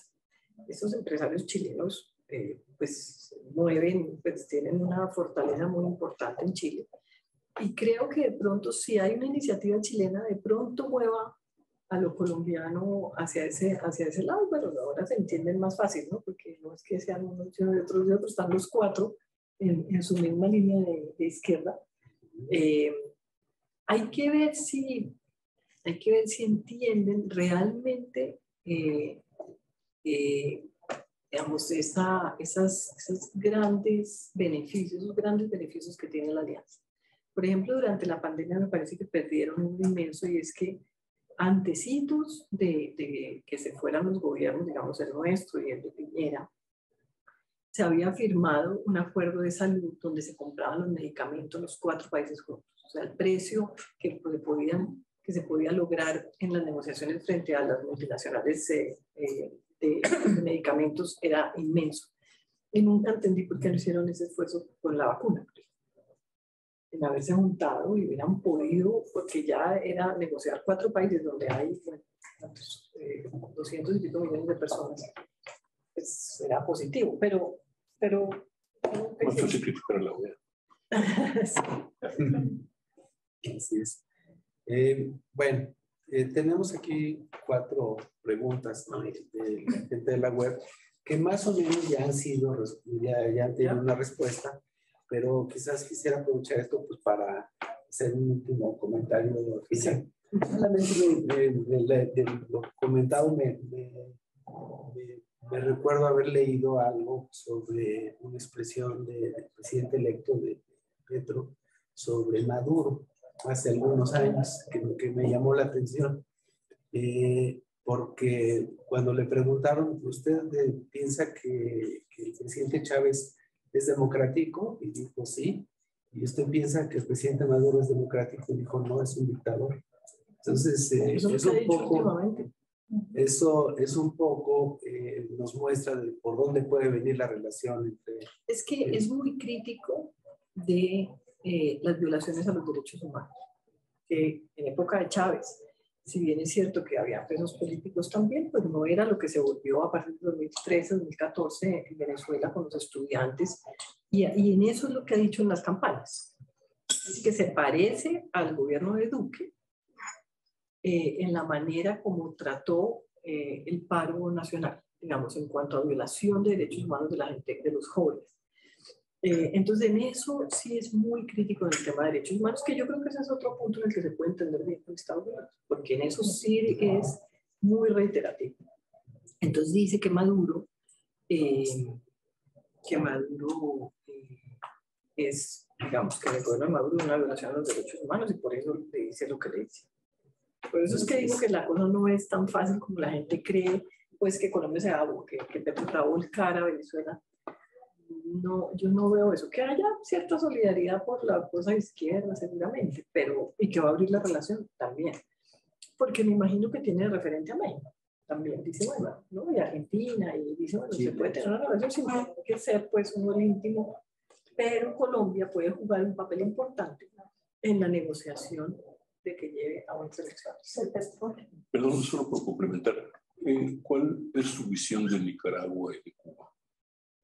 Bueno, yo creo que en el tema de, digamos que Nicaragua ya pasó la raya, o sea, en eso ya se acabó cualquier tipo de yo creo que la misma posición de Petro también. Bueno, pues ahí nada que sea afín. Con Cuba no, con Cuba Colombia tiene una relación también histórica que es difícil que Petro no la mantenga. Fuera de eso, como la gente que cree en la paz, hay un agradecimiento muy grande con Cuba. Es todo lo que hizo. Realmente Cuba se la jugó por la paz en Colombia. Y creo, porque ¿quién preguntó del ELN que no contesté? Yo. Sí. Sí. Yo creo que sí va, pero a ver, en la relación, el tema del ELN en la negociación no viene de ahorita de Petro, eso venía desde el gobierno de Santos, porque cuando empiezan las negociaciones con las FARC, la idea era que fueran paralelamente, no que se adhirieran al acuerdo de paz, porque son guerrillas totalmente distintas. O sea, es difícil comparar, algo que hacen, que son destructivas y violentas, pero no hay ni en la concepción ni en el modus operandi de lo que piensan, ni de lo que hacen, ni de la estructura, algo que se parezca entre ellos. El ELN es una estructura completamente horizontal, que las FARC eran verticales, las FARC eran un ejército. Arriba está el comandante y los de abajo obedecen. Y así, y por eso es mucho más fácil una negociación así. En el tema del ELN, no. Los helenos tienen digamos que cabezas que no se obedecen unas a otras, que operan independientemente unas a otras, y especialmente en Arauca, en la frontera con Venezuela, están en la parte de abajo unos que son uno que se llama, a nosotros el famoso Pablito, que es un sanguinario, o sea, ese sí es, pero ese no obedece, digamos, a una medio cúpula que tiene el ELN. A mí Santos me mandó en el último mes, porque se planteó que para poder uno rescatar un posible diálogo con el ELN que había iniciado como el último año el presidente Santos, se hiciera como un cese bilateral de al fuego. Y entonces que el gobierno Duque encontrara un cese bilateral y entonces eso hacía que al no haber violencia por parte del ELN, pues se pudiera realmente retomar ese diálogo con el ELN.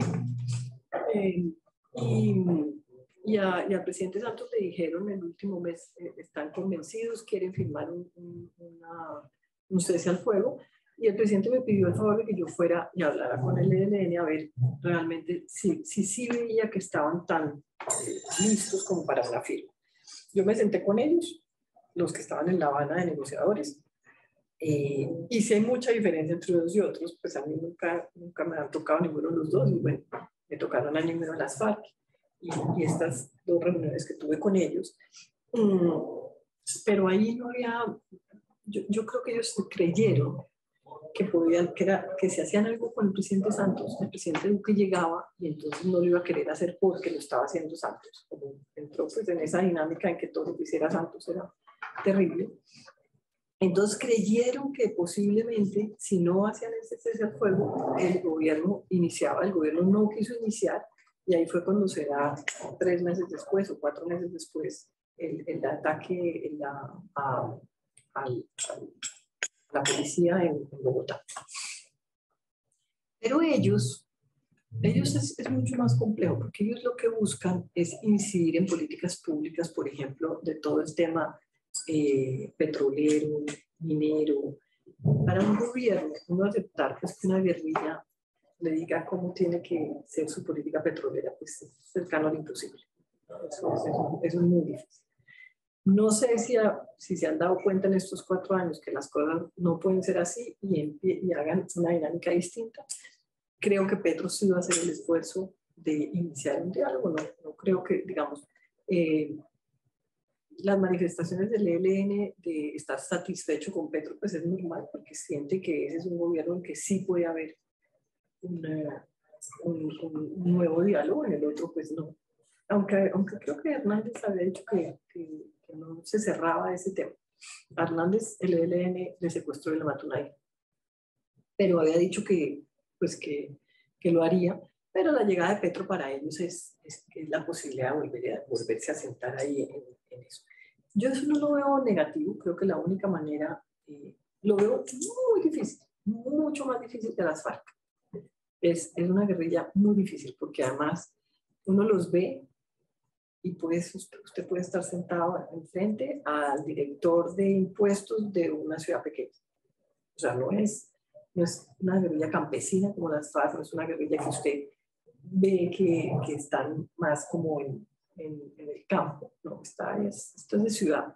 Entonces es mucho más difícil uno de ubicarla, que quieren incidir en políticas públicas del país y que son duros. Entonces, esa yo la veo muy, muy difícil, pero bueno, no sé si Cuba también, después de haberlos tenido 4 años con toda la crítica, vaya a querer ayudar, que seguramente sí. Pero, una última pregunta, una última, brevísima. Es que yo estuve en Cartagena en el 2008, el presidente era Álvaro Uribe, la canciller Carolina Barco, donde en la 10ª cumbre del mecanismo de Tuxtla lanzamos oficialmente el proyecto Mesoamérica y aprobamos el ingreso de Colombia y de República Dominicana a lo que es el proyecto Mesoamérica. Después de 14 años, el proyecto pues también hoy no vemos resultados claros, avances, en fin, por distintas circunstancias, entre ellas pues, la situación de Nicaragua frente al resto de los países centroamericanos, ¿no? Pero Colombia está realmente comprometida con el proyecto Mesoamérica. Por lo menos, yo trabajé mucho en el proyecto Mesoamérica. Digamos, tiene unos proyectos que son súper ambiciosos en temas de infraestructura y que es lo que... Energía nosotros, por ejemplo, estábamos muy comprometidos en el tema de la interconexión eléctrica, que Panamá, el presidente Martinelli la bloqueó y después el presidente Varela, que estaba en las consultas previas con indígenas, tampoco nunca pudo resolver. Pero eso era la posibilidad de que Colombia diera una energía barata a Centroamérica. Eso fue parte de lo que Martinelli no quiso. Martinelli nos dijo, hay unos proyectos de hidroeléctrica que irían en contravía de eso y entonces yo soy socio de uno de ellos. O sea, así de frente, nos lo dijo. Y eso era la posibilidad de que Centroamérica tuviera energía mucho más barata. Pero nosotros nos comprometimos a full y estuvimos en ese mecanismo los 8 años, todos pusimos plata, así, ¿no? En eso, no sé qué ha pasado en estos últimos 4, pues yo creo que no sé cómo sea eso. Pero digamos que ese es un tema que muy seguramente al gobierno de México y a este nuevo Colombia le va a interesar. Bueno, tenemos 4 preguntas que, como decía ya, más o menos fueron respuestas. Una última por acá. Susana Chacón dice, después de las elecciones la sociedad colombiana se ve completamente dividida. ¿Cómo cree que Petro llegue a reducir esa división? Luego Carlos Hernández dice, así como sucedió en México con la creación de la Guardia Nacional, ¿en algún momento Colombia ha pensado sustituir a la policía para atender mejor el tema del narcotráfico y la migración? Luego Jorge Álvarez Fuentes pregunta, ¿qué tanto va a necesitar Petro de una nueva oposición? Y finalmente Daniel Bernal, ¿qué perspectiva ve en la integración comercial, tratados comerciales y alianzas de Pacífico? Y finalmente... Muy breve, muchas gracias. Mariana Salazar, del Comité Jurídico Interamericano. En su época, canciller, se reconoció el conflicto armado en Colombia y después pues vino, por supuesto, el acuerdo de paz. Y esto para los que estábamos en países afectados por la violencia fue muy interesante como proceso político y social. Y quería saber su visión de las implicaciones que tuvo ese reconocimiento y por qué en Colombia ha habido este tema del conflicto armado como un discurso político entre diferentes presidentes que han tomado posturas distintas en la materia. Gracias. Bueno, el tema de la primera pregunta es si la división de Colombia, ¿no? Yo creo que Colombia lleva dividida bastante tiempo. O sea, esto es como digamos que lo vimos ya en números. Pero es lo que yo les digo, el presidente Uribe, desde que empezó Rodrigo Santos, ahí empezó una complejidad en esa relación que se vio reflejada en esa polarización. Y el plebiscito, el resultado del plebiscito es exactamente el resultado de esta elección. El plebiscito ganaron 50 más puntos. 50.000 votos. Sí, o sea, la diferencia fueron 50.000 votos. Y cuando uno mira el mapa de Colombia, ese mapa del plebiscito es el mapa hoy de Petro. Exactamente. Y ahí empezamos en esa edición, en ese plebiscito, pues con la paz, y la seguimos viviendo y esa es la constatación. ¿Yo qué creo? Yo creo que Petro tiene una gran oportunidad ahora. Su discurso es de unión, ¿no? Permanentemente, el domingo que habló, pues cada 4 palabras anuncia de la unión entre los colombianos y dejar la polarización y los odios. Creo que el gabinete va a ser un reflejo de qué tanto realmente quiere eso. Entonces, pues, eso será como en los próximos días que uno verá si realmente él quiere como unir o no. Yo creo que el Centro Democrático y la derecha le va a hacer una oposición firme. No sé exactamente en cabeza de quién, porque yo creo que Uribe ya no va a entrar en esa dinámica. El domingo, en la tarde, cuando ya ganó Petro, que los noticieros empezaron a pasar como la vida de él en fotos, pasaron un video muy complicado y era en el Senado. Uribe, hace muy poquito tiempo, pues yo creo que eso debía tener, no sé, 1 año, 6 meses. Uribe le dice que era mejor tenerlo de guerrillero en armas que tenerlo ahí sentado no me acuerdo la palabra, de sicario, no sé, una palabra fuertísima. Y el otro le contesta y le dice que más o menos que es un paramilitar. O sea, el lenguaje es bastante fuerte entre ellos dos. Y yo creo que Uribe pues siente esto como una derrota, esto que pasó. no creo que vaya a ser en cabeza de él esta oposición, pero armarán muy seguramente un alguien. Y yo la pregunta que hacían no es tanto si Petro necesita una oposición, el país necesita una oposición a Petro. Sí necesitamos pues una defensa de las instituciones, una defensa del Estado de Derecho, y eso lo da pues alguien que esté realmente encima de las decisiones que van tomando. Entonces, ojalá se dé, pero ojalá no se dé desde la extrema derecha, porque es que otra vez volvemos a lo mismo. Ojalá sea una oposición que venga un poquito más del centro y que sea constructiva. No es que sea una crítica por cualquier decisión que tome Petro, sino que sea una oposición que realmente surja pues, de un análisis de lo que necesita el país y no tanto de una cosa de izquierda-derecha, es lo que yo creo.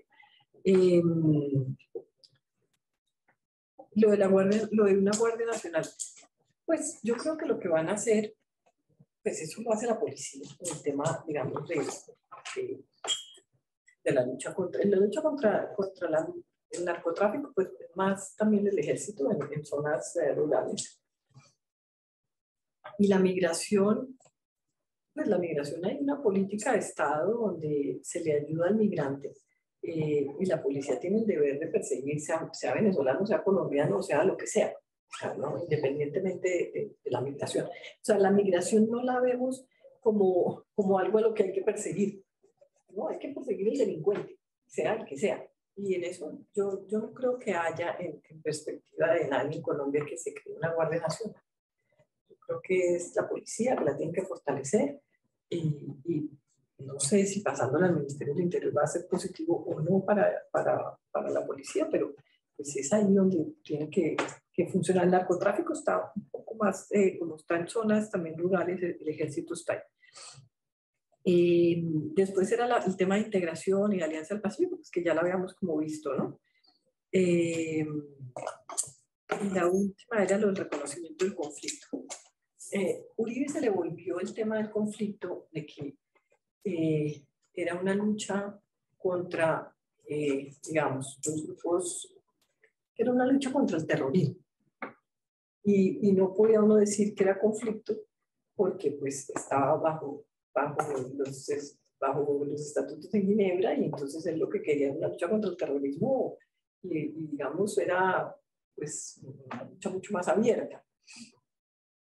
Y yo fui embajadora de él en Nueva York y mi retiro, uno de los temas se dio porque decían es que la embajadora, su gente que tenía ahí, la embajadora habla que en Colombia hay un conflicto. Entonces un día hablamos y le dije, es que hay un conflicto. O sea, y hay unas condiciones del derecho internacional que rigen el conflicto. Y bueno, yo me retiré como a los 15 días de eso. Eso se volvió una cosa que se le volvió a él una obsesión. Entonces, cuando parte todo el tema de poder hacer un acuerdo de paz, pues es bajo ¿no? Las leyes internacionales que nosotros tenemos, que hemos acogido, que nos hemos acompañado en todo el tiempo, inclusive desde antes, y que uno no puede desconocer. Pero es más una posición de él, y más que de un ideólogo de él, ¿no? Que dice que para poder, digamos, hacer pues una lucha más de frentes toca en las luchas contra el terrorismo y no contra la insurgencia.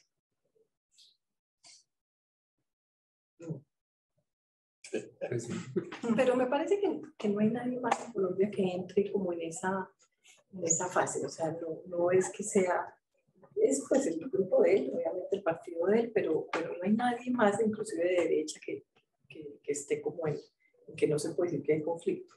Hoy día, pues diríamos que ya no hay conflicto. Una pregunta de pilón. Posición de Petro con respecto a que Colombia es socio extraterritorial de la OTAN. Habrá cumbre próxima semana. Petro estará moviéndose. ¿Qué pasará? Mire, yo le voy a decir un poquito la verdad de ese tema de la OTAN. Es más el ruido que hace este gobierno que lo que realmente tenemos. Nosotros pues, porque tuvimos un ministro de Defensa bastante proclives a que nosotros podamos serles útiles a la OTAN en ciertos aspectos, y la OTAN nos servía a nosotros en otros, sobre todo en que, en digamos, tener unas fuerzas armadas con los parámetros que las necesitamos, en tema de derechos humanos, en tema, digamos, como de cuentas, de transparencia. Y nosotros, curiosamente, teníamos unas capacidades técnicas que les podíamos ayudar en términos de pilotos de ciertos helicópteros, y que la OTAN, por alguna razón, estaba solicitando como ese apoyo. Ahora, yo no entendí muy bien esto último que firmaron, pero hasta donde nosotros habíamos firmado era como ese apoyo técnico. Ni nosotros interveníamos en ninguna operación OTAN, o sea, ni siquiera nuestros pilotos que iban a capacitar a los pilotos de ellos, ni siquiera podían estar en un helicóptero en el momento en que hubiera algo, solamente para el momento de la capacitación, pero no después. Y ellos pues jamás entrarían en ningún tipo de conflicto. Acá pues se armó un ruido gigante porque Brasil alborotó pues todo el avispero y dijo que es que estábamos trayendo la OTAN al continente, pero hasta ahí llegaba, era una cooperación así. Yo no sé eso último que dijeron, pero es que me parece que todo como que le cambian el lenguaje y lo vuelven así como que, ¿no? Como que ahora es importantísimo, pero eso fue lo que se firmó y eso fue en lo que hay, o sea, es una relación. Ahora pues en todo lo que pueda hacer contra Rusia de parte del gobierno de Estados Unidos, pues lo resalta, ¿no? Es que aquí tenemos un aliado, pero un aliado que no, o sea, no hay nada distinto, un tema de capacitación y un tema que a nosotros sí nos sirve y es de transparencia en compras, como en el manejo de muchas cosas, pues que en eso lo que hace es un bien para el Ministerio de Defensa. ¿Qué posición tiene Petro respecto a Ucrania y la cuestión de la invasión? Pues ha estado bastante tímido en condenar a Rusia, la verdad. ¿Así? No ha dicho mucho, no lo he oído. No lo he oído diciendo nada muy así como... Ustedes saben que esas guerrillas nuestras, pues digamos esa del M-19, que era gente formada, o sea, para ellos era como la panacea, ¿no? Las FARC misma, varios de los comandantes habían estudiado en la Mauricio y Rusia siempre ha sido como un referente pues, en esas épocas. No ha dicho mayor cosa, yo no he oído, pero pues no creo que tenga mucho espacio para nada. Con respecto a la legalización de drogas. Por ejemplo, hay una gran preocupación no sé si ustedes vieron que en el Congreso de Nicaragua salió la autorización para dopas y rusas en Nicaragua. Porque nosotros tenemos ahí pues el tema del diferendo con Nicaragua en San Andrés y Providencia. Y entonces traen barcos que van a cuidar la zona. Y eso digamos, en eso sí hay consenso en Colombia, ¿no? O sea, en eso no es si es de derecha o de izquierda. O sea, la cosa en el diferendo con Nicaragua. Y supuestamente traen embarcaciones, y las embarcaciones pues son para eso, para cuidar. Me imagino la zona. Entonces, pues ahí no sé ahí cómo va a ser. En la lucha contra el narcotráfico, no, yo creo que ahí sí es un compromiso. Pero legalización, posible legalización de drogas en Colombia, al uso. No sé, no le oigo nada. No sé. Todo eso hay que ver un poquito el gabinete, ¿no? ¿Quién va a ser? ¿Quién va a estar? Yo lo que creo que va a ser una sorpresa para la gente, que nadie se lo espera, es que va a sacar a radicales de él, va a ser ministros, porque es que no puedo creer que todo este esfuerzo de la vida entera va a llegar, y entonces llegar con los mismos de siempre. O sea, sí, no puede volver a nombrar los ministros que tuvo San Pedro, los ministros que tuvo Santos, los ministros que tuvo Gaviria, ¿no? Es como raro. Bueno, pues muchísimas gracias. Yo quiero agradecerle en nombre de Comexi, de nuestro presidente, Héctor Cosel, que se disculpa por no estar presente porque tiene un problema de salud de la pandemia. Y bueno, pero le envía un cordial saludo. Para mí me quedo con la oportunidad de verla trabajar como canciller en Colombia. Pues me quedo con el recuerdo de haber tratado defender los mejores intereses de Colombia durante su gestión. Creo que eso es lo que espera uno de todo funcionario público, más de un canciller. Y yo te digo que siempre me quedé en muchas reuniones que tuvimos a lo largo de los años que nos tocó pues, de alguna manera coincidir, me quedo con ese recuerdo.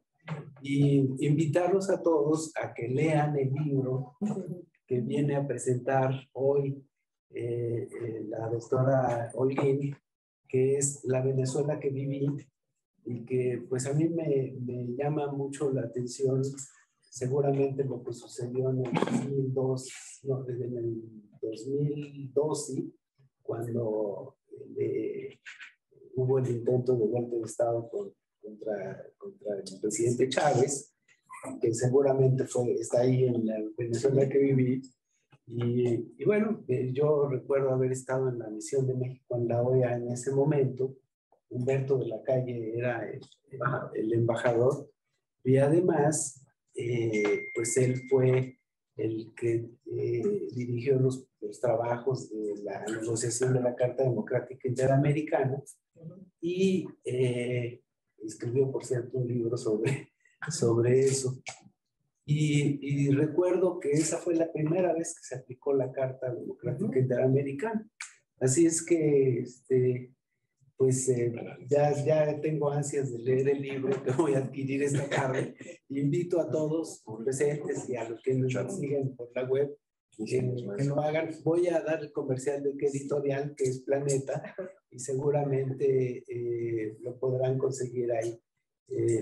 Pues muchísimas gracias. No, muchas gracias. Fue un privilegio escucharla esta mañana. Gracias, Ernesto. Yo, pues fueron 8 años de dedicación total a esa política exterior colombiana, tratando de que al país nos vieran de una manera distinta, pero para que uno lo vean distinto hay que cambiar realidades. Eso, pues, ¿no? También. Pero una relación, por ejemplo, especialmente con México, muy buena, muy buena. Yo creo que fue de los mejores momentos. Con Patricia Espinosa yo me entendí maravillosamente bien. De acuerdo, digamos, con cierta nostalgia, cuando la fase secreta de los acuerdos pasaba a fase ya pública, el presidente Santos me dijo, váyase a Centroamérica, empiece por México y baje a Centroamérica y cuénteles que vamos a hacer público ya el inicio de diálogo con las FARC, porque quiero que ellos que han vivido, en el caso de Centroamérica, procesos, pues sientan que tenemos en cuenta pues lo que piensan, y para mí México es muy importante. Entonces, el primer país que llegué aquí fue a México, llamé a Patricia y le dije a ver si el presidente me recibe, con un mensaje del presidente Santos. Y el presidente Calderón, duro. El presidente Calderón dijo, yo no puedo apoyar públicamente un proceso de paz en Colombia porque es contra el narcotráfico, contra las fuerzas del narcotráfico, y eso para mí traería un problema muy grande porque es un reconocimiento. Yo dije, pero presidente, no puede quedarse corto en pensar que las FARC son solo narcotráfico. Las FARC tendríamos 50 años de conflicto donde la única manera que está probado de que lo podemos acabar es a través de un diálogo. Y me acuerdo la cara de Patricia como diciendo, ¿yo qué puedo hacer por usted, no? Estoy así y no hay nada que hacer. Pero tuvimos una buenísima relación con Patricia, después con MIT, pues ni se diga, lo primero que hizo el presidente Peña fue apoyar el proceso, estuvieron muy presentes. Yo conocí a MIT además, vinimos a la posesión de Peña, pero pues no tuvimos reunión. La primera vez que vi a MIT y nunca se me olvidará como la imagen, que el libro tiene esa foto, fue en el funeral de Chávez. Yo decía, estos pobres recién llegados, aterrizar a esto, porque eso es como medio folclórico. No, eso era como si se estuviera moviendo el emperador, ¿no? El sitio, la gente, eso había estado el presidente iraní de Bielorrusia, el príncipe Felipe en ese momento, era todos los países Y yo me acuerdo de mí, miraba todo como diciendo, ¿en dónde me metí, no? y además me llama antes y me dice, bueno, nos vamos a conocer. Ahí pues yo creo que como diciendo, alguien que nos proteja, ¿no? Y la relación con México es mejor imposible. Para eso Colombia y México coinciden en muchos organismos regionales, en muchos, y en todos les metimos la ficha muy grande en esa época de mí. Después, después con Videgaray, digamos, no era tan intensa como fue conmigo, porque nos tocó todo el proceso de la Alianza del Pacífico, además de la creación. Pero el mejor recuerdo, las mejores relaciones, y yo creo que en eso Colombia ahí desarrollamos un momento que era extraordinario. Y la Alianza del Pacífico se hizo. Sí, ahí se hizo. Muchas gracias. Muchas gracias por esta invitación.